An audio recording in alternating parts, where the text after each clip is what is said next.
Hi, this is Deddy Corbuzier. A plus is useless. Sekitar 4 tahun yang lalu saya mengadakan sebuah seminar di sekolah ternama.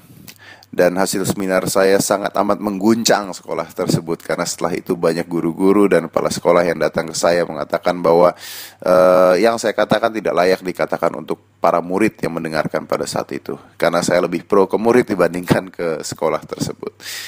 Tapi saya akan mengatakan ini lagi ke Anda supaya Anda bisa mendengarkan apa yang saya katakan pada saat itu, walaupun dalam waktu yang singkat karena hanya dalam bentuk rekaman suara saya.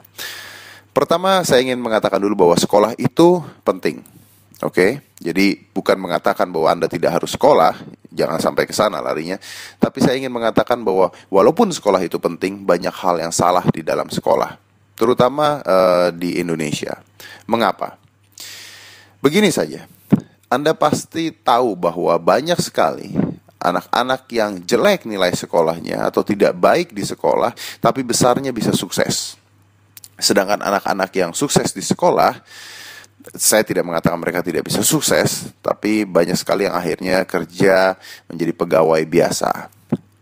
Kenapa hal itu bisa terjadi? Karena masa depan tidak ditentukan oleh sekolah. Kalau Anda lihat bahwa apa sih yang ingin dibentuk oleh sekolah? Menurut saya hanya satu. Sekolah ingin membentuk anak-anaknya untuk menjadi guru. Ya. Jadi guru matematika ingin membuat anak-anaknya menjadi guru matematika. Guru sejarah ingin membuat anak-anak yang belajar menjadi guru sejarah. Begitu juga dengan guru-guru lainnya.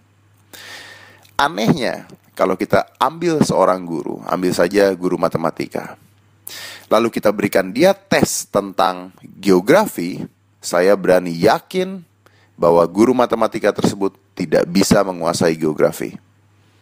Atau guru kimia, kita tes seni rupa, saya yakin guru kimia tersebut tidak bisa melakukan tes seni rupa atau nilainya jelek.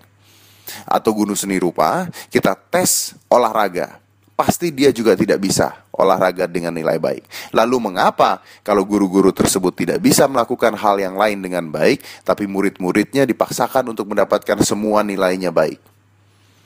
Aneh kan? Kalau gurunya saja hanya menguasai satu mata pelajaran, mengapa semua murid harus menguasai semua mata pelajaran? Ya, mungkin untuk dasar katanya.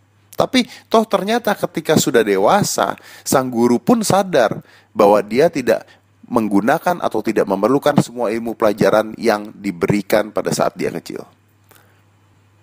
Ya tidak. Karena pada dasarnya tidak ada manusia yang bisa sempurna di dalam segala hal. Begitu juga dengan murid-murid. Murid-murid tidak akan bisa menguasai semua hal secara baik.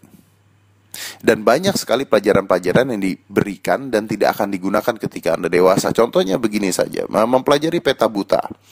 Saya sampai sekarang tidak tahu mengapa saya harus mempelajari peta buta ketika saya kecil. Saya tidak menjadi ahli geografi.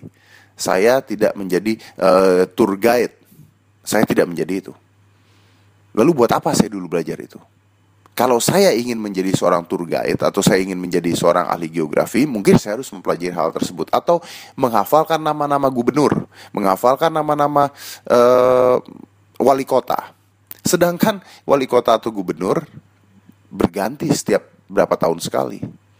Jadi sangat amat tidak masuk akal menurut saya. Saya tidak tahu pelajaran sekarang masih atau tidak menghafalkan nama-nama tersebut. Dulu pada saat saya masih sekolah di SMP atau SMA saya lupa, guru akuntan saya mengatakan pada saya, karena nilai akuntan saya jelek. Kalau nilai akuntansi kamu jelek, Dad, kamu tidak akan bisa menjadi orang sukses. Oh ya? Ternyata saya bisa sukses dan saya bisa membayar seorang akuntan untuk bekerja pada saya. Itu adalah fakta. Sekarang begini sajalah. Apa sih yang harus dirubah? Sekolahnya? Mungkin sistemnya. Mengapa tidak sejak kecil ketika anak masuk dari sekolah SD, kita lihat dulu berapa lama, apa yang dia suka, lalu kita bagi kelasnya. Kalau anak ini memang suka matematika, berikan dia pelajaran matematika lebih banyak.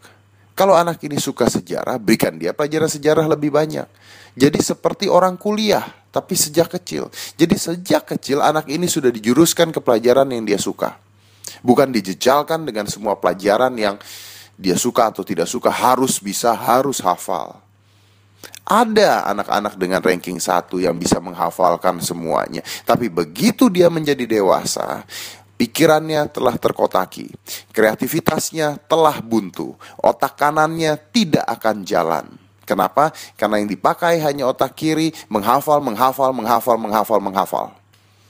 Jadi akhirnya bukan pintar, bukan cerdik, tapi jago menghafal. Menghafal rumus matematika, menghafal sejarah, menghafal peta buta, dan sebagainya. Dan biasanya anak-anak seperti itu pelajaran olahraganya atau pelajaran seni rupanya pasti jelek, karena otak kanannya tidak akan dipakai. Anak saya sekolah di sekolah internasional, dan sejak kecil, sejak SD, anak saya sudah diarahkan ke pelajaran mana yang dia lebih suka dan kelasnya lebih banyak. Jadi kelasnya banyak dan anak ini yang datang ke kelas, bukan guru yang ke kelas untuk mengajar anaknya. Lalu bagaimana merubah itu semua? Memang susah karena sekolah pasti tidak akan ingin merubah, butuh tahunan untuk merubah itu. Saya harap satu saat bisa. Tapi sebelum itu bisa, apabila yang mendengarkan suara saya ini adalah orang tua, dengarkan saya baik-baik. Apabila yang mendengarkan suara saya ini adalah anak-anak, minta orang tua Anda mendengarkan suara saya. Sebentar saja.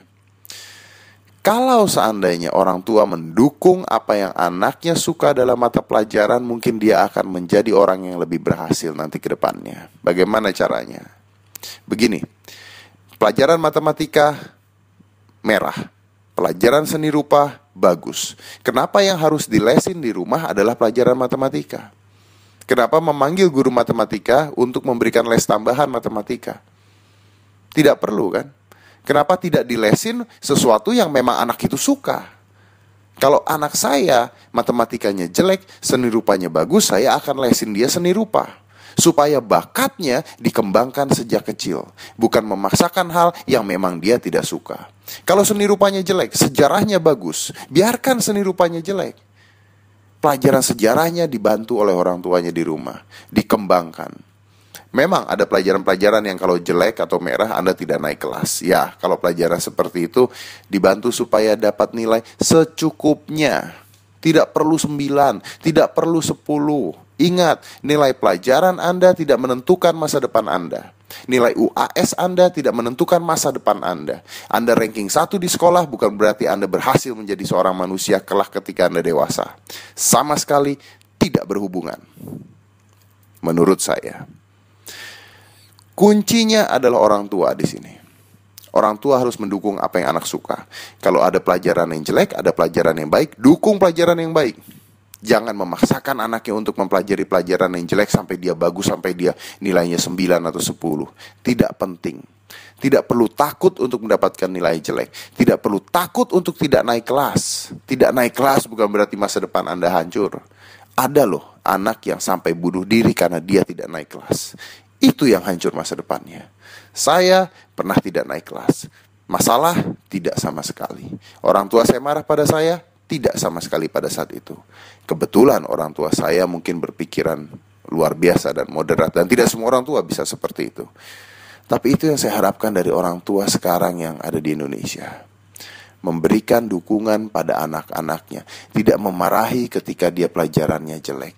Tidak menghakimi ketika tidak semua pelajaran anak itu bisa menjadi baik. Kita harus mengerti dan mendukung apa yang anak itu suka. Ingat sekali lagi bahwa masa depan anak tidak tergantung dari pintar tidaknya dia di sekolah.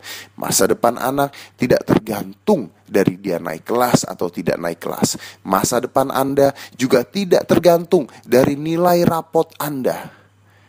Masa depan Anda sebenarnya tergantung dari cara Anda bersosialisasi dan menambah pengetahuan setiap harinya yang bisa didapat dari mana-mana, dari internet, dari buku, dari majalah, dari cerita, dari pengalaman orang yang Anda suka.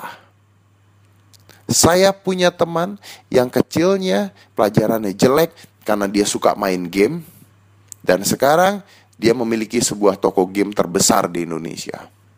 Kaya raya. Masa depan Anda tidak tergantung dari nilai sekolah Anda. Masa depan Anda ada di tangan Anda. Jangan takut untuk mendapatkan merah di sekolah. Kadang-kadang Merah artinya sukses untuk masa depan. Saya Deddy Corbuzier.